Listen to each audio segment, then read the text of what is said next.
Today we're going to find out who wore it best, Andrew Garfield, Toby McGuire, or Tom Holland. It's the Battle of the Spider-Men. But first, we're talking family reunions and fiery rebirths. This week's Game of Thrones. It's No, You're Wrong.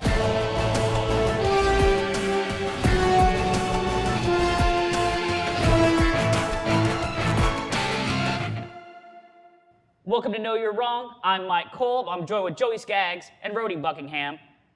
We're talking the Spider-Men and Season 6, Episode 4 of Game of Thrones.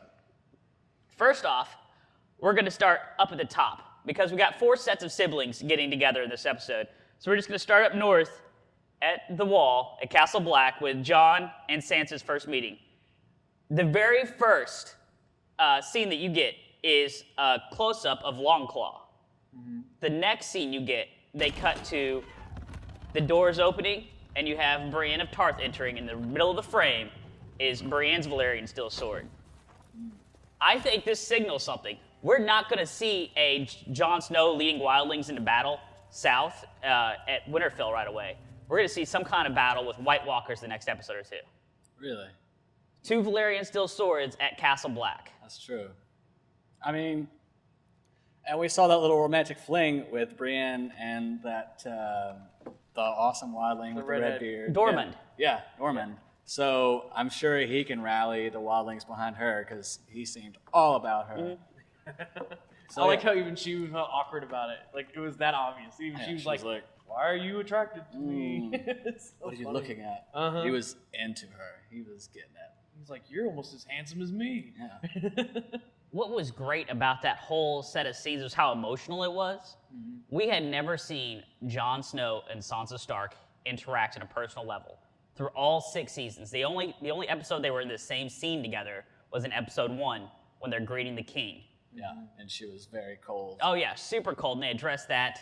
And, yeah. But I felt for that reunion because they've built these characters. They're so important to us at this point after everything they've been through. I think more than anything, it shows how Sansa's changed more than Jon. Because Jon's always been a nice guy, and immediately she's humbled and courteous, and just she's a loving person. Because before she was just so spoiled, she didn't care. Now she's been through everything. She realizes how much she appreciates the way things. Well, we were talking about it earlier. It was like, remember those first couple seasons? I hated Sansa. Yeah, like she was just so bratty, and she was all about Joffrey. And everybody hated Joffrey, but. God, but yeah, so like now, like after I saw her like interact with Jon, I was like, man, this is awesome. Good for them. I was a little distracted. Like I get where Jon's coming from. Like they all killed me. I don't want to fight anymore. But I mean, it was a little bit of a sob story. I mean, like I said, I get where he's coming from. Yeah, all your brothers that you know committed your life to just stabbed you in the back, but not all of them. Like I don't know why he was so quick to flee off, and he's like, I'm done fighting. You know. Yada yada. So I don't know. That just kind of messed with me. I mean, we talked about that before he even did it in the show, though. It was like he has no tie now anymore. Yeah. He doesn't have to fulfill any kind of duty. Like he's done, and he even said it in the show. He's like, you know, I fought and I died for this, and it's like he clearly stated he's. What about the pink letter from Ramsey, where he keeps saying, "Come and see, come and see"? He's challenging Jon to a fight. Mm-hmm. He wants that battle to occur. He wants to get rid of the Starks and claim the North, like get rid of the Starks entirely. Yeah. But here's my twist on that. Littlefinger at the Vale, readying the Knights of the Vale. The Knights of the Vale haven't been in action this entire period of time. They haven't fought in any of the wars or any of the battles. So they're plussed up in strength and numbers, and they're ready to go. They're itching for a fight. Will their march north to Winterfell interfere with Ramsey and Jon Snow meeting on a field of battle? Well, I would hope that they would join forces. I mean, Littlefinger doesn't owe anybody anything. We've all learned not to trust him, but he does. I mean, he did put Sansa in a hell of a position, and like. But he did it, I think, so this would happen. Because he used Sansa as a motivation for that kid to be like, yeah, we should do this. No, that's my cousin. If Littlefinger had benevolent reasons behind what he did, he would have taken Sansa straight to the wall. Yeah. He wouldn't have taken her, married her off to Ramsey. He knew what he was doing, and it's all part of Littlefinger's desire to be the man behind the throne. Right. He wants to rule and control everything without being the direct target. Yeah. That's what he gets out of manipulating Rob. So hopefully they will end up joining forces because, like they said, I think Ramsey they have like 5,000. So that's what Sansa said. I don't know if that's accurate. She's heard that. Yeah. She heard that. It could be totally wrong, but the wildlings only add up to 2,000. So we're gonna need some. Like I said, I think that's a fair fight. But they also have a giant. They have a giant too. I think we have this positive buildup for the Starks. It feels like the Starks are moving in a positive direction, and I just know Game of Thrones after all these years, something's going to happen and just crush all these hopes for a brighter future that we have. I'm waiting for that rug to get pulled out from underneath us. Yeah. Let's move on to Brienne of Tarth's conversation with Melisandre and Sir Davos. Yes. Didn't waste any time No. rubbing that in their faces. No. She was like, "Oh yeah, Stannis, you remember him? Yeah, I killed him. You're a leader, and your little lover. Yeah." I love her face. She talked about Renly and stuff because she was in love with Renly. She's like, "Oh, until he was killed by blood magic," and she gave that shot that eye over to Melisandre. I was like, "That's pretty sweet." Well, touching on next week's Game of Thrones, we have another lady in red. She was speaking to Tyrion. Oh. She was wearing this red dress, very similar to Melisandre's, had the same choker on.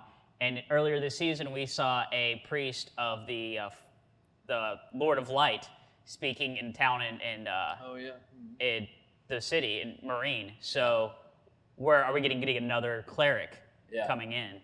Yeah, I noticed her in the previews. I didn't even think about that, but that's great. I mean, as long as she's super hot still, that's cool. Okay, High Sparrow. We're gonna keep moving south. High Sparrow. He talks to Marjorie. Lets Marjorie see her brother. Was this all a ploy? Is he just because he's? I think he's trying to break them like Ramsey broke Theon, but in a different way. Yeah, I thought they had actually started breaking her because earlier I think it was this season when she's like when that nun or that lady's in there, talking to her and trying to hear stuff. She looked like she was about to break down and she was like giving in, and then of course in this one she seemed.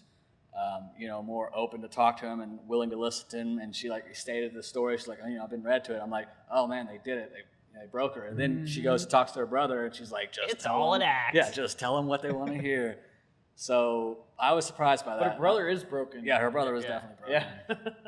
Was this whole story, High Sparrow talking about being a cobbler, that takes away from the theory that he's Howland Reed, but is that story just a fabrication? Because he even says when he's talking to her, it's all part of a story. Is this some just made up story of from riches to rags kind of concept?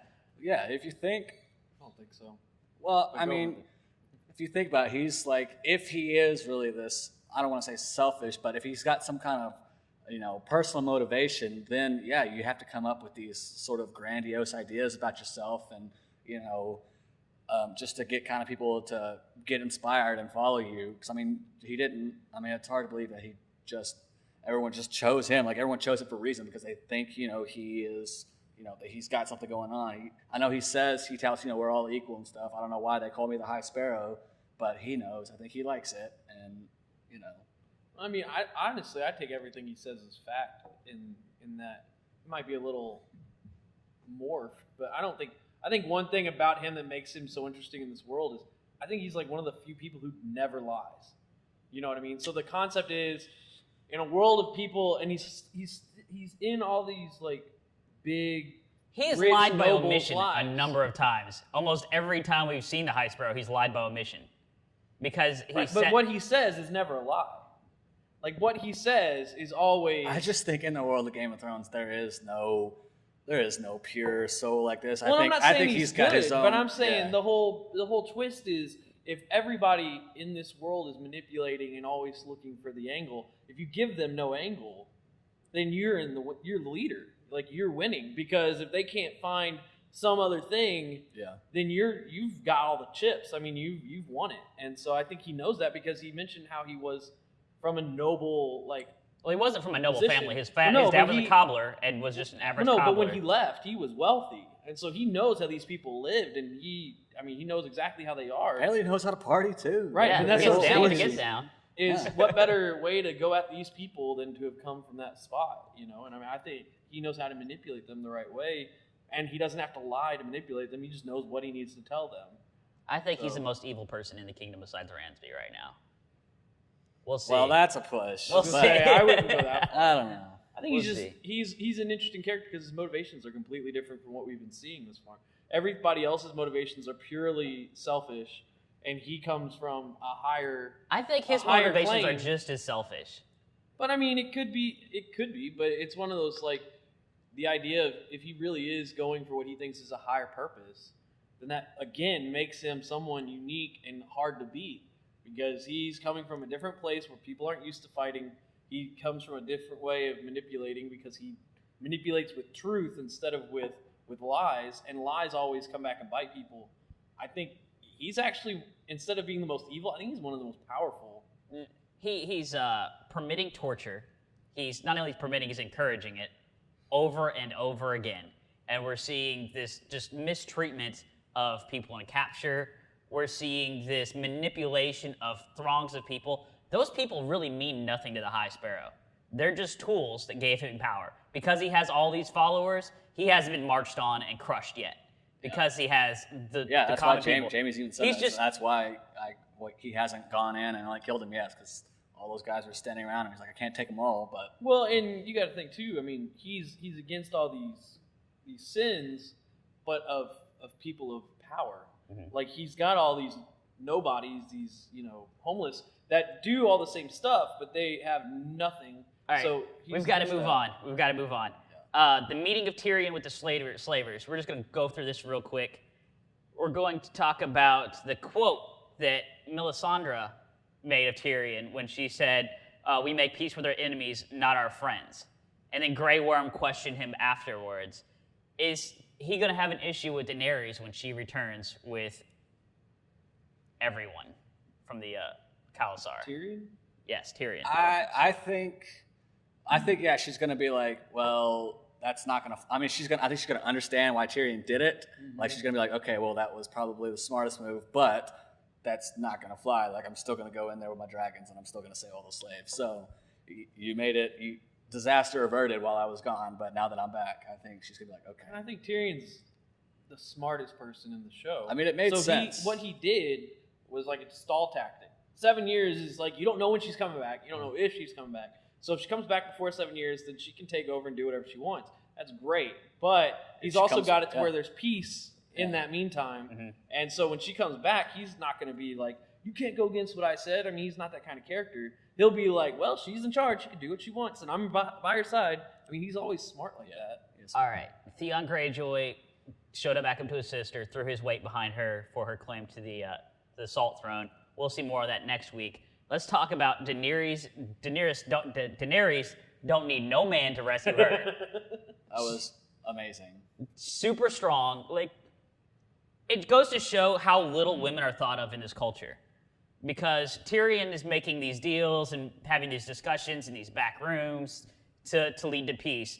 Daenerys... He even said it in this episode. He was like, they look at you, they see a slave. They look at you, they see a tool. They look at me, they see a little monster. And when the Dothraki look at Khaleesi, they just see a woman, like a hot woman, but they just completely underestimate her. Yeah. And I just, like, I'm getting goosebumps right now thinking about it. But it was just like, I didn't even think. I was like, how did she get the Dothraki to, like, join her the first time? She was like, oh, I was, like, born in fire. Like, I burnt a bunch of stuff, and, then I came and walked out of fire. I was butt naked, and everybody just started bowing. She's like, yeah, let's do that again. Yeah, it was a perfect mirror. That's a good play in the playbook. Hey, that one worked. Let's try that again. Mm-hmm. Like, and that was just awesome. Like, I didn't understand like what she was doing at first, but then once all the doors were locked, I was like, well, and I really felt like before everything went down, she was going to manipulate them to where she was now in charge, but because they were just so, masculine driven, that they wouldn't let that happen. And then when you even see her like put her hand on that whatever it was, the drum or whatever, the fire pit. Yeah, she's holding it, and I'm thinking that's just her showing off how strong she is. Like, I was like, I can't burn me. Well, and I was even thinking before she did anything, I was like, if she challenged one of these guys to hold on longer, beat them and like break down their masculinity. That would be an awesome way. And then she's just like, nope. She's just gonna and kill it's them all. like, all right, wow, okay. That's how the Dothraki live. That place did catch fire really quickly. Well, it was made out of straw. It's in a desert, yeah. so it's really dry. Like I said, it looked like it was made out of freaking gunpowder because everything just like it did go up really fast, but it was still cool. I work with it. It was great to see. It was epic. And it was a perfect bookend. Earlier this season, Jon Snow was reborn of ice, and Daenerys was reborn in fire. Yeah, and she looked way sexier. Jon Snow was sexy, she looked way sexier doing it. So sorry, Jon Snow. Yeah. All right, Spider-Man. Both naked though. Toby McGuire, Andrew Garfield, or Tom Holland? Who's your favorite Spider-Man? For this purpose, I'm going with Toby McGuire. No, but honestly, don't. Because I'm a fan of Toby, but I'm obviously an Andrew Garfield over Toby. I've got qualms with all of them, but for this purposes, I'm going with Toby McGuire. Well, you're both wrong. It's obviously Tom Holland is the best Spider-Man, but we can't show Tom Holland's please. So I'm going to argue why Andrew Garfield is the worst, and we're going to go watch a clip of Andrew Garfield right after he gets his powers interacting with Flash Thompson for the first time. Why did you take it from me? That's right, Flash, take it, man. Go ahead, take it.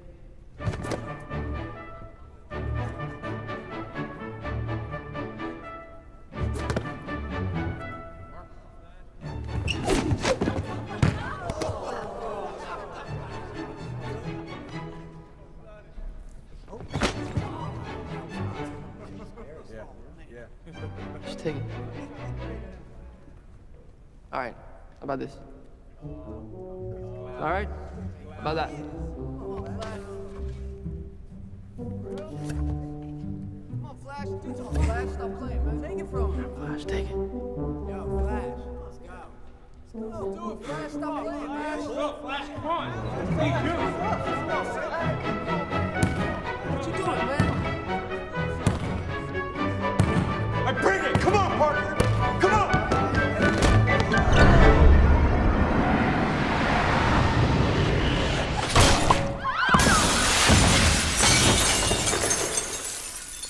All right, so in that clip, we saw Andrew Garfield in his first confrontation with Flash, which has a direct parallel with Toby McGuire and his first confrontation with Flash. What do you think about that scene? Well, the Amazing Spider-Man versus the original Spider-Man, they emphasize him being an orphan more than the original one, because it's all like him painfully dealing with this on his own.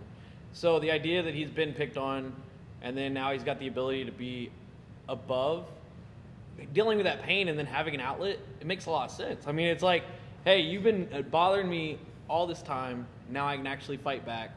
And as an angry high schooler, you would do that. You would take that moment, and he's not even fighting, he's just he's humiliating him like he was humiliated. And that's what I like, is that it's one of those moments of realism where he's not always the hero. He's dealing with his own demons at this point, and this is kind of his outlet. And like every Spider-Man, Uncle Ben is his Jiminy Cricket. You know what I mean? He's that conscience. So when he makes these decisions, then later Ben gets onto him about it. And it's a realistic moment of if you had been treated like this your whole life, and then something happened where you could really stand up against him, why wouldn't you? He's just too, it's way too cocky. I mean, I can imagine what it would be like to have all this, stuff, but at the same time, you don't know how to be like that. I don't know. Can we go to the other one? Can we watch the other one? Yeah, let's look at Toby McGuire in his first confrontation with Flash.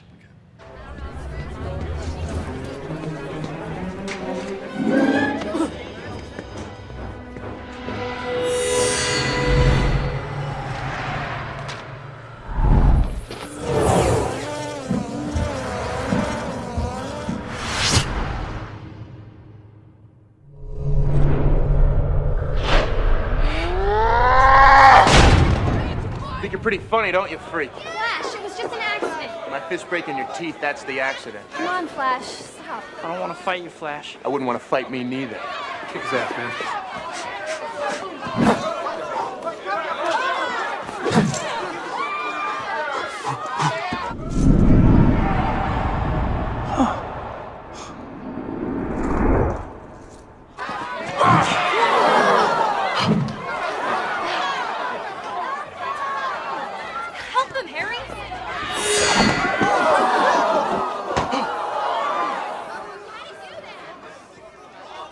Which one? It's all yours, man.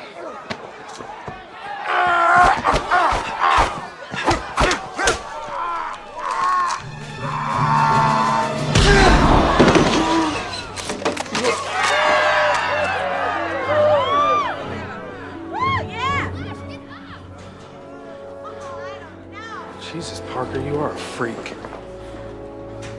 Peter, that was amazing.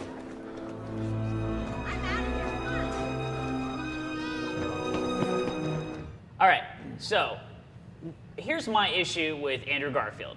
Andrew Garfield's the bully.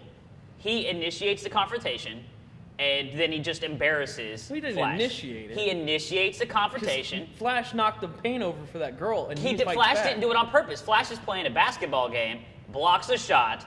The girl yells at him, and he said, "No, I didn't do it on purpose. I wish I would have," which is a jerk thing to say, but he didn't do it on purpose. Then Andrew Flash Garfield is definitely a jerk. We're Yeah. not saying that. But Andrew Garfield becomes the bully. Yeah, Andrew Garfield. He's just way too like the That's Peter not Parker, Peter in the Parker. original. Yeah, in the original Spider-Man with Toby McGuire, he is like the nerdy kind of loser Peter Parker.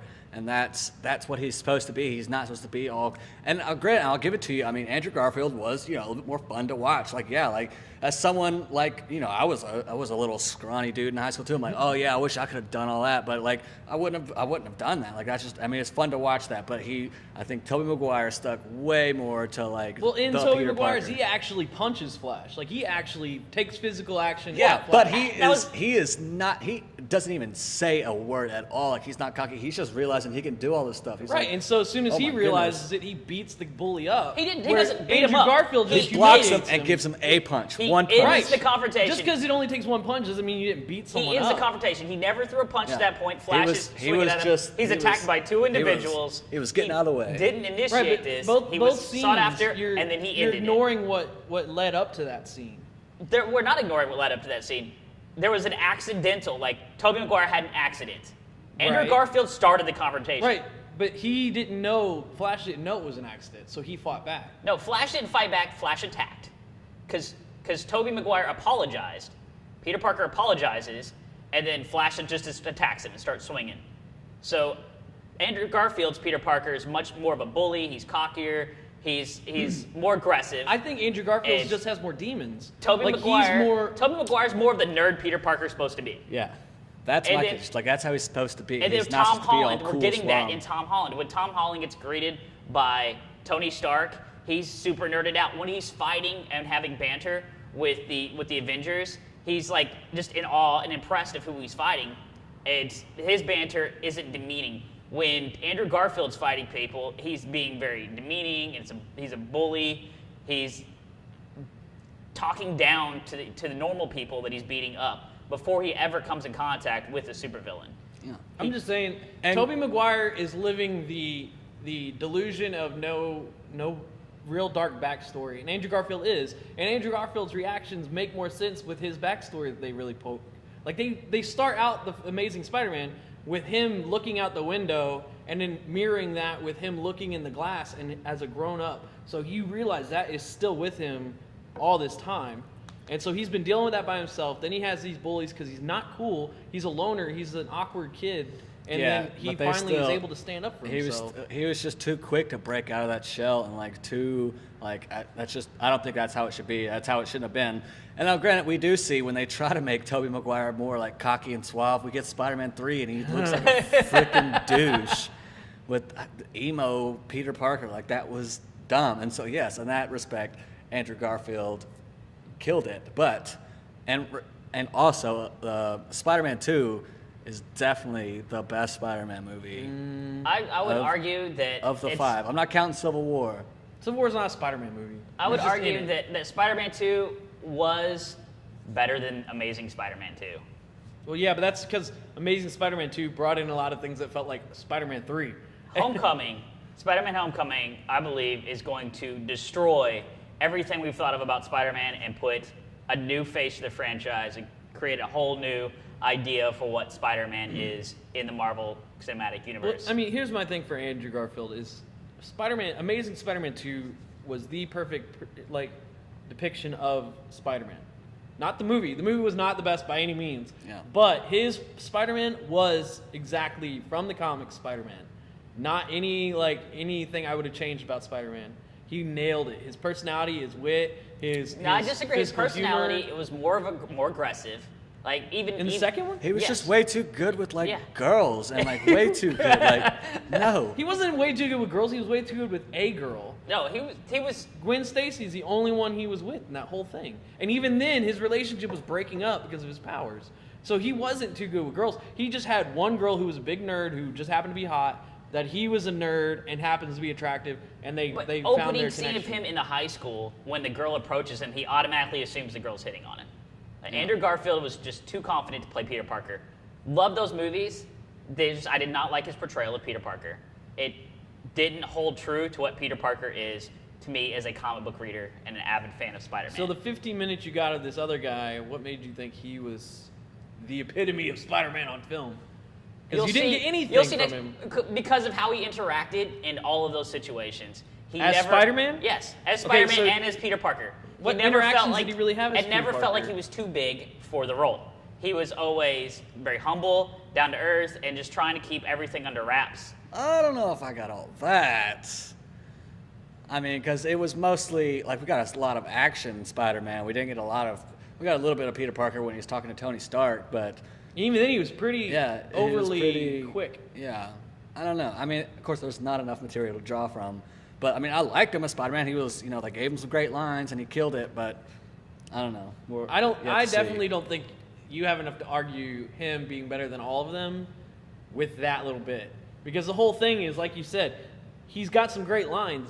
That's because he had some great writers. You know what I mean? And then he had cool moves and moments because it was CG. Like, he was never really... The one moment he's actually Spider-Man is when he's been knocked out and he's got his mask off. It's like, oh, okay, yeah, that's real. And then it goes straight back into CG. Well, in 2017, we're going to see that, no, you're wrong, I'm right, and that Tom Holland is the best Spider-Man. And Toby McGuire is even better than Andrew Garfield. No. I think they're all good, but Andrew Garfield's number one. Toby McGuire is a close second. And the only reason he's a second is because Andrew Garfield came in. Because Toby McGuire, in my mind, was great, but Andrew Garfield's character played the scientist better, and Toby McGuire was just lucky. It was like, okay. Whatevs. We're Big Kid Studios. On behalf of Joey, Colin, and myself, thanks for joining us on No You're Wrong. Please give us a like on Facebook, check out our videos on YouTube, share it with your friends, and leave a comment below about who you think was the best Spider-Man.